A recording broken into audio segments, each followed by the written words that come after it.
হয়ে থাকে সেটা হলো তুমিও যেমন মৃত্যুর স্বাদ গ্রহণ করবা, আমিও মৃত্যুর স্বাদ গ্রহণ করব। আমরা সবাই একদিন না একদিন মারা যাব। তো সেই মৃত্যুটা যদি বিছানায় পড়ে হয়, সেই মৃত্যুটা যদি অনেক কষ্ট পেয়ে হয় এবং সেটা যদি ঈমানের সাথে মৃত্যুটা না হয়, তাহলে ওটাকে সফল মৃত্যু বলা যাবে বলে মনে হচ্ছে না। এজন্য আমাদের মৃত্যুটা যাতে সহজে হয়। মৃত্যুটা যাতে আমরা কষ্ট পেয়ে না মারা যাই। ঠিক আছে?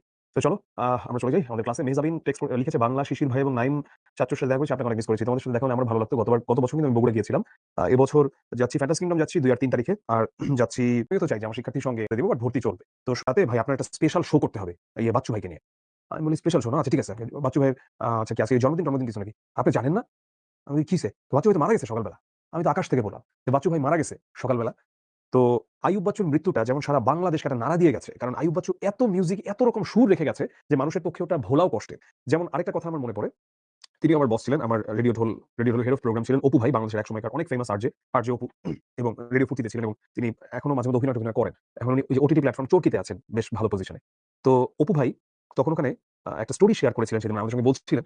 তো তিনি হচ্ছেন জানাজার নামাজে জয়েন করতে তিনি রিক্সায় করে যান। তো রিক্শাওয়ালা তো অনেক গান-টান গাইতে এরকম যাচ্ছে নরমালি আনন্দে অনেক কথাবার্তা। তখন হচ্ছে উনি রিক্শাওয়ালাকে বলল যে, "আপনি জানেন যে এরকম আমি আজকে কিন্তু মারা গেছে।" তখন কে মারা গেছে? তখন সে আইয়ুব বাচ্চুর কথা যখন শুনল, তখন রিক্শাওয়ালা হচ্ছে আর পুরোটা সময় আর কোন কথা বলে নাই। নীরবে রিক্সাটা চালিয়ে গেছে। তারপরে যখন রিক্সা থেকে নেমেছে, অপু ভাইয়ের এটা স্পষ্ট তিনি দেখেছেন। তিনি যখন ভাড়াটা দেন, রিক্শাওয়ালাটার চোখটাকে আড়াল করে তিনি কাঁদছেন এবং তিনি রিক্সাটা নিয়ে চলে গেছেন। তো অপু ভাইয়ের কথা ছিল যে সেইদিন হয়তোবা অনেকেই নিজের দুঃখটাকে আড়াল করে স্বাভাবিক জীবনে ফিরে যাবার চেষ্টা করবে। কিন্তু আয়ুব বাচ্চুর এই গানটার মতোই সুখের এই পৃথিবী, সুখেরই অভিনয়। যতই আড়ালে রাখো, আসলে কেউ সুখী নয়। তো সেই সুখের অভিনয় করার মতোই সবাই যার কাজে ফিরে গেলেও তার যে মৃত্যুর যন্ত্রণা, তাকে হারানোর যে বেদনা, এটা আসলে সবাই খুব গভীরভাবে অনুভব করবে এবং করেছে। একই দৃশ্য আমি দেখেছিলাম ২০০৬ সালে আমার স্পষ্ট মনে পড়ে সেদিনটার কথা যেদিন শামসুর রহমান মৃত্যুবরণ করেন। তো আমরা এখন এমন যুগে আছি TikTok, Facebook, YouTube, overall smartphone আমাদের কাছে এমনভাবে আষ্টেপৃষ্ঠে জড়িয়ে রেখেছে আমাদেরকে ChatGPT, Google। আমরা আসলে ওইভাবে এখন আর কবিতা পড়ি না। কবিতা পড়ার কালচার নাই। তো আমরা আসলে তাই বুঝতে পারছি না ২০২৫ সালে বসে যে একজন কবির কতটুকু ভূমিকা থাকতে পারে বা একটা কবির কতটা প্রভাব থাকতে পারে জনজীবনে।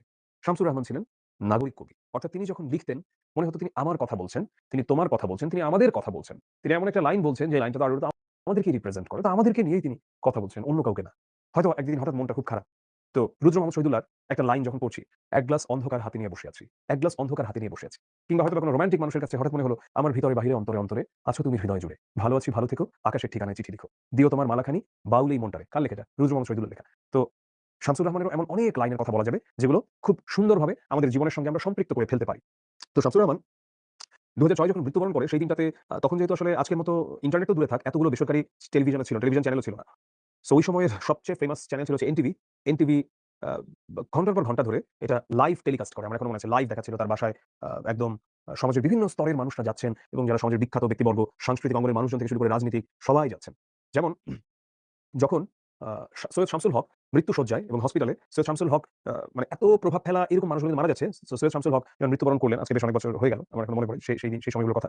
তো ওই সময় সৈয়দ শামসুল হকের সময় কিন্তু তখন প্রধানমন্ত্রী শেখ হাসিনা ছিল। তো শেখ হাসিনা কিন্তু তখন হসপিটালে গিয়েছিলেন তাকে দেখতে। আমি জানি না সৈয়দ শামসুল হকের কোনো লেখা তোমরা পড়েছো কিনা? কিন্তু সৈয়দ শামসুল হকের অন্তত একটা গান তোমরা শুনেছো আমি যে, "হায় রে মানুষের রঙিন ফানুষ দম ফুরাইলেই ঠুস।" তো এটা যদিও এন্ড্রু কিশোরের গাওয়া একটা গান, বাংলা সিনেমার একটা গান কিন্তু এটা লিখেছিলেন সৈয়দ শামসুল হক। "হায় রে মানুষ রঙিন ফানুষ দম ফুরাইলে ঠুস। তবু তো ভাই কারোরই নয় একটুখানি হুঁশ। হায় রে মানুষ রঙিন ফানুষ।" শামসুর রহমান জন্মগ্রহণ করেছিলেন ঢাকায়। যদিও তার পৈতৃক নিবাস নরসিংদী জেলার পাড়াতলী গ্রামে। এটা শুদ্ধ উচ্চারণ নরসিংদী। কিন্তু আমরা এটার প্রচলিত উচ্চারণ কি নরসিংদী। তিনি ১৯৪৫ সালে ঢাকার পোগো স্কুল থেকে প্রবেশিকা অর্থাৎ এসএসসি পাস করেন। ঢাকা কলেজ থেকে তিনি তার ইন্টারমিডিয়েট অর্থাৎ এইচএসসি আর ঢাকা বিশ্ববিদ্যালয় থেকে তিনি তার অনার্স ডিগ্রি শেষ করেন। তার ক্যারিয়ার শুরু করেন তিনি দৈনিক মর্নিং নিউজ দিয়ে। এটা ছিল তার ক্যারিয়ার শুরু করা। সাংবাদিক ছিলেন তিনি। পরে ১৯৬৪ তে তিনি দৈনিক পাকিস্তান, যেটা পরে দেশ স্বাধীনের পরে হয়ে গিয়েছিল দৈনিক বাংলা, ওই পত্রিকাতে যোগদান করেন। তো তার উল্লেখযোগ্য কাব্যগ্রন্থের মধ্যে যেগুলো রয়েছে সেগুলোর নাম আমি এখানে দিয়ে দিয়েছি। যেমন উদ্ভট উটের পিঠে চলেছে স্বদেশ, যেটা এই মুহূর্তে বাংলাদেশকে নিয়ে কমেন্ট করা যায়। প্রথম গান দ্বিতীয় মৃত্যুর আগে, রৌদ্র করটিতে কিংবা বিধ্বস্ত নীলিমা। এগুলো তার অনেক ফেমাস বই। তিনি অনেক পুরস্কার পেয়েছেন। তার মধ্যে ২১ পদকটা কেমন একটা ছবি দিলাম এখানে। ২১ পদক, বাংলা একাডেমি পুরস্কার, আদমজী পুরস্কার, স্বাধীনতা পদক অনেক কিছু তিনি পেয়েছেন। তো চলো আমরা এবার চলে যাচ্ছি আমাদের কবিতায়। আবার ফুটেছে দেখো কৃষ্ণচূড়া থরে শহরের পথে কেমন নিবিড় হয়ে। আবার ফুটেছে দেখো কৃষ্ণচূড়া থরে শহরের পথে কেমন নিবিড় হয়ে। কৃষ্ণচূড়া ফুলটা আমরা কে দেখেছি আগে একটু বলি তো। কৃষ্ণচূড়া ফুলের রংটা কি একটু লেখো তো। এখানে আমি চ্যাটটা ওপেন করে দিয়েছি তোমাদের জন্য। আমাকে একটু লিখে দেখাও তো। কৃষ্ণচূড়া ফুলের রং কি? তোমরা কে কৃষ্ণচূড়া দেখেছো? ঢাকায় তো কৃষ্ণচূড়া আছে। হাতিঝিল দিয়ে যাওয়া আসা করি। হাতিঝিলেই তো আমি অনেকগুলো কৃষ্ণচূড়া গাছ দেখি সবসময়। গীতিকাররা কৃষ্ণচূড়া ফুলকে উপমা হিসেবে ব্যবহার করেছেন কবিতায় বা গানে বহুবার। তোমার জন্য কৃষ্ণচূড়া লাল, তোমার জন্য জমিয়ে রাখা অভিমানের অযুত অযুত কোটিকাল। কিংবা কৃষ্ণচূড়া লাল হয়েছে ফুলে ফুলে তুমি আসবে বলে। বা আ কৃষ্ণচূড়া নামে আরো অনেক কিছু আছে কৃষ্ণচূড়া করে দিচ্ছি। তো কৃষ্ণ করতে ব্যবহৃত হয় নানাভাবে এটা কবিতায় কিংবা গানে ব্যবহৃত হয়ে থাকে। আবার ফুটেছে দেখো কৃষ্ণচূড়া থরে কেমন নিবিড় হয়ে। নিবিড় হয়ে মানে কি? নিবিড় মানে কি? ধরো আইসিইউ। আমরা এটার কথা জানি আইসিইউ। আইসিইউটা কোথায় থাকে? হাসপাতালে থাকে। সব হাসপাতালে থাকে না, বাট অনেক হাসপাতালে থাকে। আইসিইউর বাংলা কি? আইসিইউর পূর্ণ হচ্ছে ইনটেনসিভ কেয়ার ইউনিট। নিবিড় পরিচর্যা কেন্দ্র, নিবিড় পরিচর্যা কেন্দ্র। নিবিড়, এটার ইংলিশ হচ্ছে ইনটেনসিভ।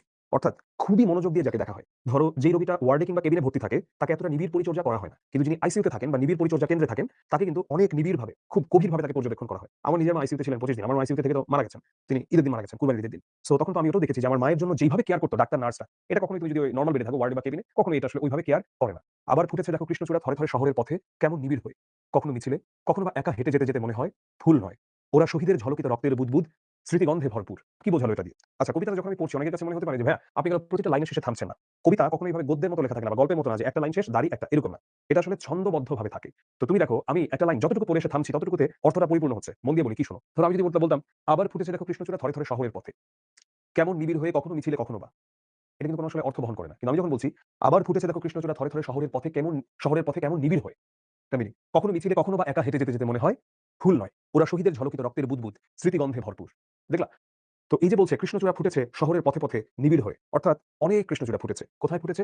শহরের পথে, পথে। কৃষ্ণচূড়া কোথায় ফুটেছে? শহরের পথে, পথে। কেমন নিবিড় হয়ে। অর্থাৎ ফুলটা যেন একদম আমাদের অস্তিত্বের সাথে মিশে আছে। অনেক মনোযোগের সাথে যেন ফুলটা ওখানে কি অপূর্ব সুন্দর লাগছে ফুলটাকে দেখে। আসলে এই কৃষ্ণচূড়া লাল রং দিয়ে মূলত রক্তকে রিপ্রেজেন্ট করা হচ্ছে। রক্তের কথা বললে বাঙালির ইতিহাসে রক্ত ঝরানোর ইতিহাস বহু আছে। এই মুহূর্তে চট্টগ্রাম বিশ্ববিদ্যালয়ে আমরা দেখতে পাচ্ছি কেমন কুরুক্ষেত্রে পরিণত হচ্ছে। তো বাঙালির ইতিহাসের একটা অনেক বড় অধ্যায়ের কথা প্রথমে আসে ১৯৫২ সালের ভাষা আন্দোলন, যখন রক্ত ঝরেছিল। এরপরে আসে কোথায়? ১৯৬৯ এর গণ অভ্যুত্থান। আমরা ২০২৫ এও কিন্তু একটা গণ অভ্যুত্থান দেখেছি। সরি ২০২৪ এর গণ অভ্যুত্থান ৩৬ জুলাই যখন শেখ হাসিনা সরকারের পতন ঘটে। ১৯৫২ সালে ১৯৬৯ এ কিন্তু গণ অভ্যুত্থান হয়েছিল। তো আবার ফুটেছে দেখো কৃষ্ণচূড়া থরে, থরে শহরের পথে কেমন নিবিড় হয়ে। আচ্ছা, কখনো মিছিলে, কখনো বা একা হেঁটে যেতে মনে হয় ফুল নয়। ওরা শহীদের ঝলকিত রক্তের বুদবুদ, স্মৃতিগন্ধে ভরপুর। রক্তের বুদবুদ মানে কি? রক্ত তো গরম এবং গরম যেমন বুদবুদ করে ফুটে পানি, তেমনি রক্তটাকেও এমনভাবে কল্পনা করছে যে সেই রক্তটা যেমন বুদবুদ হয়ে ফোঁটার মতো মনে হচ্ছিল যখন ফিনকি দিয়ে রক্ত ছুটেছিল ওদের গায়ে গুলি করার পরে ১৯৫২ সালে, তেমনি এই ফুলগুলো দেখলেও মনে হয় যেগুলো ফুল নয়। ওরা হচ্ছে শহীদের ঝলকিত রক্তের বুদবুদ। একদম ফিনকি দিয়ে যে রক্ত বের হয়ে যখন তারা মৃত্যুবরণ করেছিল, স্মৃতিগন্ধে ভরপুর। মানে আমি যেন সেই স্মৃতি পাচ্ছি এটার মাঝে। স্মৃতি যেন আমাকে একদম আষ্টে পৃষ্ঠে আঁকড়ে ধরে রাখছে। একুশের কৃষ্ণচূড়া আমাদের চেতনারই রং। একুশের কৃষ্ণচূড়া আমাদের চেতনারই রং। একুশের কৃষ্ণচূড়া আমাদের চেতনারই রং। এটা দিয়ে কি বোঝাচ্ছে একুশের কৃষ্ণচূড়া আমাদের চেতনারই রং? সেটা হলো এই যে একুশের যে কৃষ্ণচূড়া, এটা আমাদের চেতনারই রং। এটা কিভাবে আমাদের চেতনারই রং? এই একুশের কৃষ্ণচূড়া লাল, এটা রং, আর রক্তের রং হচ্ছে লাল। তাই এই একুশের কৃষ্ণচূড়াটা আমাদের চেতনাকেই যেন ফুটিয়ে তোলে কিংবা আমাদের চেতনাকেই যেন এটা প্রকাশ করে রাখে। একুশের কৃষ্ণচূড়া আমাদের চেতনারই রং। আমাদের ভেতরটাকে আমরা যেভাবে ধারণ করি আমাদের চেতনাটা, সেটার রঙই হচ্ছে একুশের কৃষ্ণচূড়া। এই রঙের বিপরীত আছে অন্য রং। যে রং লাগে না ভালো চোখে, যে রং সন্ত্রাস আনে প্রাত্যহিকতায় আমাদের মনে সকাল সন্ধ্যায়। যে রং সন্ত্রাস আনে প্রাত্যহিকতায় আমাদের মনে সকাল সন্ধ্যায়। এখন সে রঙে ছেয়ে গেছে পথঘাট, সারা দেশ সে রঙে ছেয়ে গেছে পথঘাট। সারা দেশ ঘাতকের অশুভ আস্তানা। আচ্ছা, এটা দিয়ে কি বোঝাচ্ছে? এই রঙের বিপরীত আছে অন্য রং। রক্তের অংশ দিয়ে এখানে যেমন বিদ্রোহকে বোঝানো হয়েছে, এখানে অন্যায়কে দমন করে ন্যায়কে প্রতিষ্ঠা করার কথা বোঝানো হয়েছে। তো তেমনি যখন বলা হচ্ছে এই রঙের বিপরীতে আছে অন্য রং, তখন এতক্ষণ তো আমরা ন্যায়ের বাণী শুনলাম। এখন আমরা দেখছি কি? এখন আমরা দেখছি এটা হচ্ছে অন্যায় বা এটা হচ্ছে সেটাকে ঘিরে দিতে চাও। আমি এটা একটা রিজুম হ্যাঁ, কয়টার দিকে চাও স্যার নামাজের বিরতিটা? দিব। ৫টা ১০ এ দিব। ওকে। আনে। সেই রংটা সকল খারাপ, খারাপ বিষয়কে ডেকে আনে। তো আমরা একটু ইয়েতে চলে ফিরছি। ৫টা ২০ এ ফিরছি।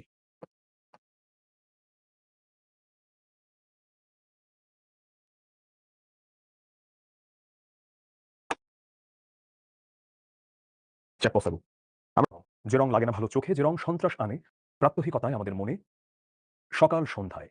আচ্ছা, এটা হচ্ছে কোন রং? যে রং হচ্ছে খারাপ, যে রং হচ্ছে সকল বাজে, সকল অশুভ কিছু। এখন সে রঙে ছেয়ে গেছে পথঘাট। সারা দেশ ঘাতকের অশুভ আস্তানা। ঘাতক মানে হচ্ছে খুনি। অশুভ আস্তানা বলতে বোঝাচ্ছে যে সারা দেশটা ছেয়ে গেছে সন্ত্রাসীদের দিয়ে। সারা দেশ ছেয়ে গেছে সন্ত্রাসীদের দিয়ে। আমি আর আমার মতোই বহু লোক রাত্রি দিন অনুষ্ঠিত ঘাতকের আস্তানায় কেউ মরা, আধমরা, কেউ বা ভীষণ জেদি দারুণ বিপ্লবে ফেটে পড়া। কি বোঝাচ্ছে এটা দিয়ে? বোঝাচ্ছে যে আমি আর আমার মতোই বহু লোক, অর্থাৎ এখানে বুঝিয়েছে আপামর জনতার কথা। কারণ কবি নিজেও আপামর জনতার কথা এখানে বোঝানো হয়েছে। আমি আর আমার মতোই বহু লোক রাত্রি দিন অনুষ্ঠিত মানে সারা দিন রাত ঘটছে ঘাতকের এই নানা রকম দুরাচার। এর কারণ হচ্ছে সারাটা দেশ ছেয়ে গেছে সন্ত্রাসীদের ভয়াল থাবায়। রাত্রি দিন অনুষ্ঠিত ঘাতকের আস্তানায় কেউ মরা, আধমরা, কেউ বা ভীষণ জেদি দারুণ বিপ্লবে ফেটে পড়া। কেউ মরা বলতে কাউকে ঘাতক একদম শেষ করে ফেলেছে। কাউকে জানে, কাউকে প্রাণে বা তার মন মানে কাউকে জানে বা প্রাণে মেরে ফেলেছে, আর কাউকে তার মন বা তার কাজকর্ম সে যা করত সেগুলোকে ধ্বংস করে দিয়েছে। আধমরা কেউ। কাউকে পুরোপুরি শেষ করতে পারেনি কিন্তু অনেকটুকুই শেষ করে দিয়েছে। আবার এদের মধ্যে কেউ রয়েছে যারা ভীষণ জেদি, যে একদম খবর করে ফেলবে ওই ঘাতকের কিংবা দারুণ বিপ্লবে ফেটে পড়া। চতুর্দিকে মানবিক বাগান, কমল বন হচ্ছে তছনছ। চতুর্দিকে মানবিক বাগান। মানবিক বাগান বলতে বোঝাচ্ছে এই যে মানুষের চলা, বা এই যে মানবিক বাগান বলতে বোঝাচ্ছে যে মানুষের যে আচার-আচরণগুলো যেগুলোর জন্য মানুষকে মানুষ বলে মনে করা হয়, অর্থাৎ সততা, ন্যায়নীতি, নিষ্ঠা, পরোপকার, সেগুলো কি হচ্ছে? সেগুলো তছনছ বা ধ্বংস হয়ে যাচ্ছে। কমলবন, কমল শব্দের অর্থ হচ্ছে পদ্ম। তো পদ্মবন বলতে মূলত বোঝানো হচ্ছে এখানে যত ভালো, ভালো কাজকর্ম এগুলো আছে সেগুলো সব তছনছ, অর্থাৎ সেগুলো একদম ধ্বংস হয়ে যাচ্ছে। এটাই বোঝাচ্ছে। বুঝি তাই ১৯৬৯ এও আবার সালাম নামে রাজপথে শূন্যে তোলে ফ্ল্যাগ। বুঝি তাই ১৯৬৯ এও। ১৯৬৯ এর কথা বলা হচ্ছে কেন? এটা বলা হচ্ছে ১৯৬৯ এর গণ-অভ্যুত্থানের কারণে। বুঝি তাই ১৯৬৯ এও আবার সালাম নামে রাজপথে। সালাম বলতে এখানে ভাষা সৈনিক সালামের কথা বলা হচ্ছে। বুঝি ১৯৬৯ এও মানে বুঝি মানে মনে দেখে মনে হচ্ছে যে আবার বোধহয় সালাম রাজপথে নামছে। আসলে ১৯৫২ সালে যেই সালাম নেমেছিল তিনি তো ১৯৫২ তেই শহীদ হয়ে গেছেন ২১শে ফেব্রুয়ারিতে। কিন্তু এইখানে যেই সালামের কথা বলা হচ্ছে এটা মূলত আক্ষরিক অর্থে ৫২ সেই সালামই নন, বরং সালামের চেতনা। সালাম যেহেতু অন্যায়ের বিরুদ্ধে দাঁড়িয়ে বা নিজের অধিকার প্রতিষ্ঠার জন্য দাঁড়িয়ে বুক পেতে দিয়ে রক্ত ঝরাতে একটুও দ্বিধাবোধ করেনি কিংবা সে দ্বিধান্বিত হয়নি। নিজের মানুষের জন্য অধিকার প্রতিষ্ঠা করতে নিজের প্রাণকে বিলিয়ে দিতে একই কাজ আমরা অনেকের মধ্যে দেখতে পাচ্ছি ১৯৬৯ সালে। অর্থাৎ তারই ঠিক ১৭ বছর পরে। এবং সেও শূন্যে তোলে ফ্ল্যাগ মানে পতাকা। ফ্ল্যাগ মানে কি? পতাকা। সেই পতাকাকে সে শূন্যে তুলছে বা পতাকাকে সে ওড়াচ্ছে পথ, পথ করে। বরকত বুক পাতে ঘাতকের থাবার সম্মুখে। বরকত বুক পাতে। এখন বরকত বলতে কে? এখানে হচ্ছে ভাষা সৈনিক বরকতের কথা বলা হচ্ছে, যিনি বুক পেতে দিচ্ছেন ঘাতকের থাবার সম্মুখে। এখানে আসলে বরকত বলতে একই রকম। সালাম যেমন আক্ষরিক অর্থে সালামকে বোঝায় না, এখানে আক্ষরিক অর্থে বরকতকে বোঝায় নাই বা বরকতের মতোই একই চেতনা ধারণ করে যে মানুষগুলো তাদের কথা বোঝানো হয়েছে। সালামের চোখ আজ আলোচিত ঢাকা। সালামের চোখ আজ আলোচিত ঢাকা। সালামের মুখ আজ তরুণ শ্যামল পূর্ব বাংলা। সালামের চোখ আজ আলোচিত ঢাকা। এখানে বোঝানো হচ্ছে যে এই যে ঢাকা শহরটা একসময় যেমন ৫২ তে প্রাণ দিয়েছিল, একইভাবে এই ১৯৬৯ এও যেন আজ পুরো ঢাকাকে উত্তপ্ত করে দিচ্ছে সালামের মতো বিদ্রোহী মানুষেরা। সালামের চোখ আজ আলোচিত ঢাকা। সালামের মুখ আজ তরুণ শ্যামল পূর্ব বাংলা। সালামের মুখ কেন আজ তরুণ শ্যামল পূর্ব বাংলা? তার কারণ হলো সালামের এই মুখ পূর্ব বাংলাকে আজ রিপ্রেজেন্ট করে। তরুণ শ্যামল পূর্ব বাংলা কেন বলা হচ্ছে কথাটা?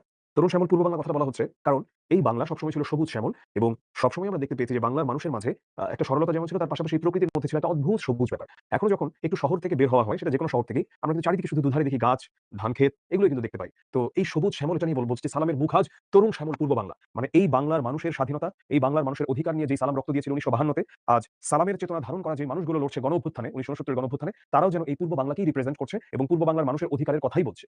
দেখলাম রাজপথে, দেখলাম আমরা সবাই জনসাধারণ। দেখলাম সালামের হাত থেকে নক্ষত্রের মতো ঝরে অবিরত অবিনাশী বর্ণমালা। আর বরকত বলে গাঢ় উচ্চারণে, এখনো বীরের রক্তে দুঃখিনী মাতার অশ্রু জলে ফোটে ফুল বাস্তবের বিশাল চত্বরে। হৃদয়ের হরিত উপত্যকায় সেই ফুল আমাদেরই প্রাণ। শিহরিত ক্ষণে, ক্ষণে আনন্দের রৌদ্রে আর দুঃখের ছায়ায়। দেখলাম রাজপথে, দেখলাম আমরা সবাই জনসাধারণ। যেমন গত বছর ২০২৪ এ গণঅভ্যুত্থানে সব দেশের আপামর জনতা নেমে এসেছিল, এখানেও তাই হয়েছে। দেখলাম রাজপথে, দেখলাম আমরা সবাই জনসাধারণ। দেখলাম সালামের হাত থেকে নক্ষত্রের মতো ঝরে অবিরত মানে ঝরে চলছে তো চলছেই, ঝরছে তো ঝরছেই, অবিনাশী। অবিনাশী মানে যেটাকে বিনাশ বা ধ্বংস করা যায় না। যেটাকে ধ্বংস করা যায় না, বিনাশ বা ধ্বংস করা যায় না। দেখলাম সালামের হাত থেকে নক্ষত্রের মতো ঝরে অবিরত মানে যেটার কোনো বিরতি নাই। ঝরছে তো ঝরছে অবিনাশী বর্ণমালা। এটা আসলে কি বোঝালো? যে তার হাত থেকে নক্ষত্রের মতো অবিরত অবিনাশী বর্ণমালা ঝরছে। সালাম যেমন নিজের অধিকার প্রতিষ্ঠার জন্য অর্থাৎ নিজের মাতৃভাষা বাংলা প্রতিষ্ঠার জন্য তখন আ তার কাছে যা আছে নিজেকে যেভাবে উজাড় করে দেওয়ার মতো আছে তিনি উজাড় করে দিয়েছেন। একইভাবে ১৯৬৯ এও গণ-অভ্যুত্থানে অংশগ্রহণকারী অভ্যুত্থানকারীরা তারা পূর্ব বাংলার অধিকার প্রতিষ্ঠার জন্য নিজেদেরকে যেভাবে প্রয়োজন দেশের জন্য তারা সেভাবে বিলিয়ে দিতে প্রস্তুত ছিলেন। এটার কথাই বলছে। আর বরকত বলে গাঢ় উচ্চারণে, বরকত কি বলছে? এখনো বীরের রক্তে দুঃখিনী মাতার অশ্রু জলে ফোটে ফুল বাস্তবের বিশাল চত্বরে হৃদয়ের হরিত উপত্যকায়। একটু, একটু আসি। এখনো বীরের রক্তে মানে যারা প্রাণ দান করছে, সেই প্রাণ দান করছে যারা, সেই প্রাণদাতাদের বীরের রক্তে, তাদের রক্তে দুঃখিনী মায়ের অশ্রু জলে। ঠিক আছে? কেন অশ্রু জলে? কারণ তারা হচ্ছে ছেলে হারানোর যে বেদনা তাদের মাঝে বিশাল চত্বরে ফোটে ফুল জলে, ফোটে ফুল বাস্তবের বিশাল চত্বরে, ফোটে ফুল বাস্তবের বিশাল চত্বরে। ফোটে ফুল বাস্তবের বিশাল চত্বরে বলতে ফুল ফোটার মধ্য দিয়ে সৌন্দর্য প্রকাশিত হয়। এখানে সৌন্দর্য বলতে মূলত বোঝানো হয়েছে অধিকার প্রতিষ্ঠাকে। তাই বীরের রক্তের মধ্য দিয়ে এবং দুঃখিনী মাতার অশ্রু জলে অর্থাৎ এই মা বলতে যার সন্তান চলে যাচ্ছে সেই তো জানে তার বুকটা কেমন খালি হয়ে যায়। তার অশ্রু জল এবং দেশমাতৃকা তারও অশ্রু জল। কারণ সেও তো সন্তান হারাচ্ছে। এভাবেই ফুটছে ফুল মানে অধিকার প্রতিষ্ঠিত হচ্ছে, স্বাধীনতা রক্ষিত হচ্ছে বাস্তবের বিশাল চত্বরে এবং হৃদয়ের হরিত মানে হচ্ছে সবুজ। হৃদয়ের হরিত উপত্যকায় বা হৃদয়ের সবুজ উপত্যকায়। সেই ফুল আমাদেরই প্রাণ। শিহরিত ক্ষণে, ক্ষণে আনন্দের রৌদ্রে আর দুঃখের ছায়ায়। সেই ফুল আমাদেরই প্রাণ, যা শিহরিত হচ্ছে প্রতি মুহূর্তে আনন্দের রৌদ্রে। আনন্দের রৌদ্র বলতে এত আনন্দের মধ্য দিয়ে রৌদ্রকে কেন এখানে বলা হচ্ছে? কারণ রৌদ্র হচ্ছে সবকিছুকে সতেজ এবং সজীব করে ফেলতে পারে। তাই আনন্দের মধ্য দিয়ে আমরা যেন স্বাধীনতা, সজীবতা তথা নিজেদের অধিকার প্রতিষ্ঠা করছি সেটাকে আনছে আর দুঃখের ছায়ায়। একই সাথে তো দুঃখও আসছে। কারণ আমরা তো মানুষদের হারাচ্ছি। আমাদের সূর্য সন্তানদের হারাচ্ছি যারা প্রাণ দিচ্ছে কার জন্য? নিজেদের অধিকার প্রতিষ্ঠার জন্য, নিজের মাতৃভূমির জন্য, মাতৃভাষার জন্য। চলো আমরা একটু কবিতা নিয়ে পড়ি। এটা নিজ বাসভূমি কাব্যগ্রন্থ থেকে নেওয়া হয়েছে এবং যে কবিতার প্লট বা পটভূমি হচ্ছে ১৯৬৯ সালের গণঅভ্যুত্থান। কবিতাটা গদ্য ছন্দে রচিত অর্থাৎ অনেকটা গল্প আকারে লেখা। এবার আমরা একটু শব্দার্থ টিকাতে যাই, যদিও একটু আগে পড়েছি। সেটা হচ্ছে প্রতি বছর শহরের পথে, পথে কৃষ্ণচূড়া ফুল ফোটে। তো কবির মনে হয় যেন ভাষা শহীদদের রক্তের বুদবুদ কৃষ্ণচূড়া ফুল হয়ে ফুটেছে। তাই ২১ এর কৃষ্ণচূড়াকে কবি আমাদের চেতনার রঙের সঙ্গে মিলিয়ে নিতে চান। ভাষার জন্য যারা রক্ত দিয়েছেন, জীবন উৎসর্গ করেছেন, তাদের ত্যাগ আর মহিমা যেন মূর্ত হয়ে ওঠে থরে, থরে ফুটে থাকা লাল কৃষ্ণচূড়ার একদম মানে কৃষ্ণচূড়ার স্তবকে, স্তবকে বলতে যে কৃষ্ণচূড়া যে একদম ওখানে দেখতে, দেখতে যেমন মনে হয়, এটাতে যেন একদম লাল ফুটে থাকা কৃষ্ণচূড়া যেমন তাদের সেই রক্তকে আমাদের সামনে ফুটিয়ে তোলে। মানবিক বাগান। এখানে মূলত মানবীয় জগৎ মানে মনুষ্যত্ব, ন্যায়, মঙ্গল এগুলোকে বোঝানো হয়েছে। কমল বন মানে হচ্ছে পদ্ম বন। কবি মানবিকতা, সুন্দর কল্যাণের জগৎ বোঝাতে কমল বন প্রতীকটি ব্যবহার করেছেন। আচ্ছা, এখানে কি বুঝিয়েছে থাবার সম্মুখে এটা সেটা। ১৯৫২ সালের ঐতিহাসিক রাষ্ট্রভাষা আন্দোলনের ক্রমধারায় মানে আস্তে, আস্তে ছাত্রদের নানা রকম অসন্তুষ্টিকে কেন্দ্র করে গড়ে ওঠে ১৯৬৯ এর গণ অভ্যুত্থান এবং সেখানে শহর ও গ্রামের সকল শ্রেণী পেশার মানুষ এই আন্দোলনে অংশগ্রহণ করেন। গত বছরটার সাথে তুমি তুলনা করতে পারো। তো শেখ মুজিবুর রহমান ঘোষিত ৬ দফা ও ছাত্রদের ১১ দফার ভিত্তিতে গড়ে ওঠা এই আন্দোলন ছিল অপ্রতিরোধ্য। এই আন্দোলনে পুলিশের গুলিতে মৃত্যুবরণ করেন আসাদুজ্জামান, মতিউর, ডক্টর শামসুজ্জোহা তেরা। তো এই অংশে কবি শোষণ আর বঞ্চনার বিরুদ্ধে রুখে দাঁড়ানো ও আত্মাহুতি দেওয়া বীর জনতাকে ভাষা শহীদ সালাম ও বরকতের প্রতীকে তাৎপর্যময় করে তুলেছেন। সেই ফুল আমাদেরই প্রাণ। এখানে ফুল বলতে বাংলা ভাষাকে বোঝানো হয়েছে। এবার আমরা কবিতার মূল ভাবে একটু আসি। এই কবিতাটা দেশপ্রেম, গণজাগরণ ও সংগ্রামী চেতনার কবিতা। কবি বিচিত্র শ্রেণী পেশার মানুষের স্বতঃস্ফূর্ত সংগ্রামী চেতনার অসাধারণ এক শিল্প ভাষ্য রচনা করেছেন এই কবিতায়। এখানে বাঙালির সংগ্রামী চেতনার পরিচয় স্পষ্ট হয়ে উঠেছে। কবি আবহমান বাংলার কৃষ্ণচূড়া লাল রঙের শহীদদের যে রক্তের ঝলকানি সেটা দেখেছেন কোথায়? কৃষ্ণচূড়া লাল রঙের মধ্য দিয়ে। আর দেশকে ভালোবেসে মানুষের যে আত্মদান বা নিজেকে উৎসর্গ করে দেওয়া সেটাই কবির গভীর মমতা এবং শ্রদ্ধার সঙ্গে এই কবিতায় তুলে ধরেছেন। এবারে তোমাদের এইচডব্লিউ। এটা হচ্ছে এইচডব্লিউ। এটা তোমরা কি করবা? এটা তোমরা পোস্ট করবা। ১৯ মিনিট সময় নিয়ে তোমরা তোমাদের এই সৃজনশীলটা লিখবা এবং তোমরা লিখে ছবি তুলে তোমাদের গ্রুপ লিখবা। তুমি যদি আগে উত্তরটা দেখে ফেলো তাহলে পরীক্ষা দেওয়ার মানে কি? এইচডব্লিউ সাবমিট করার মানে কি? শুধু লাইভ ক্লাস করে আসলে লাভ নাই। লাইভ ক্লাস করে তুমি জীবনেও পুরোপুরি শিখর মজেজা অনুধাবন করতে পারবা না। অফকোর্স এইচডব্লিউ সাবমিট করতে হবে। যেকোনো প্রশ্ন আরো যে কাজগুলো অবশ্যই করবা, যে এক্সামগুলো আছে এক্সামগুলো দিবা। তাহলে শুধু তোমার কলেজে না বরং সারা বাংলাদেশে তোমার পজিশনটা কেমন এটা বুঝতে পারবা। অর্থাৎ আমি যে পড়লাম এটা তো আমার মনে থাকবে না কিছুদিন পরে। কিন্তু এটা মনে থাকবে যদি আমি এটার উপরে এক্সাম দিই। আর এইচডব্লিউটা যদি সাবমিট করো, এক্সামগুলো যদি দাও, প্র্যাকটিস বুকটা যদি একটু চোখ বুলাও ইনশাআল্লাহ, এইচএসসি তে তো বাংলায় কেউ প্লাস ঠেকাতে পারবেই না। অ্যাডমিশনের পরেও হয়ে যাবে। কারণ তাহলে যতই ওটা থিওরি পড়ো কোনোই লাভ নাই। ওটার প্র্যাকটিক্যাল বা প্রায়োগিক জ্ঞানটা কিন্তু অত্যন্ত তোমাদের কাছে আমি প্রশ্ন নিব বাই দ্য ওয়ে। সেটা হলো যে আমাদের এই যে লক্ষ্য এবার দেশের হবার 80 লক্ষ্য জিপিএ 5 কোর্সে অ্যাডমিশন টেস্টের জন্য খুবই কাজে দিবে। আর প্রিন্টেড ফাইনাল মডেল টেস্ট প্রশ্ন তার সাথে ওএমআর থাকবে। স্টক তো লিমিটেড। আমার 16780 হ্যাঁ, ভর্তি আছে জায়গা আলহামদুলিল্লাহ, আলহামদুলিল্লাহ। স্যার কোন গ্রুপে এইচডব্লিউ আ পোস্ট করব? আচ্ছা, আচ্ছা এখানে একটা জিনিস একজন একটা প্রশ্ন করেছে। এটা অনেক হার্ড না। শ্যামল মানে হচ্ছে সবুজ এটা বুঝাইছে আরকি। হ্যাঁ? অফারটা কি শুধু সায়েন্সের জন্য সবার জন্য? চয়ন মানে কি? চয়ন মানে কি? যে শব্দ চয়ন বলতে পারো। উচ্চারণ এমন আরকি। নাইমুল যেটা বলেছে যে এটা কি বৈষম্য কিনা? নাইমুল যদি কেউ চায়, এটা আসলে এখনো কেউ চায় নাই। যদি কোন স্টুডেন্ট চায় নাইমুল তাহলে আমরা অবশ্যই